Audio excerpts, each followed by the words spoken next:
In this video, we're going to show you how to replace a controller and hub. First, remove power to the sign. Then, open the sign.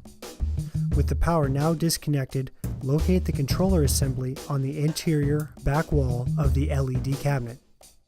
Disconnect the ribbon cables attached to the hub.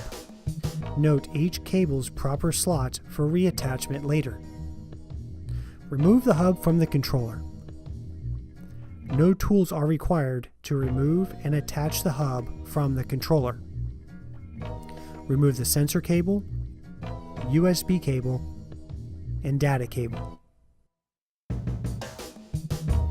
Using a number 2 Phillips screwdriver, loosen the 2 screws and remove the 2 5-volt power cables from the controller.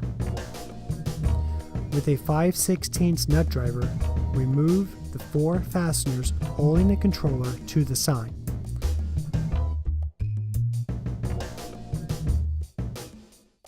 Now, remove the controller. Place the new controller assembly into the sign. With a 5/16 nut driver, secure the controller to the sign.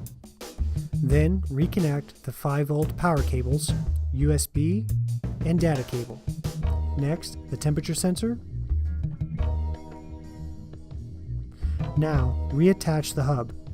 To ensure that the hub is centered on the controller, use the raised guidelines on the side of the controller.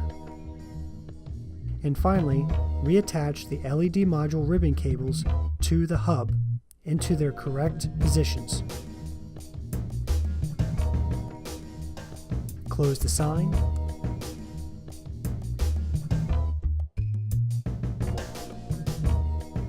And turn power on.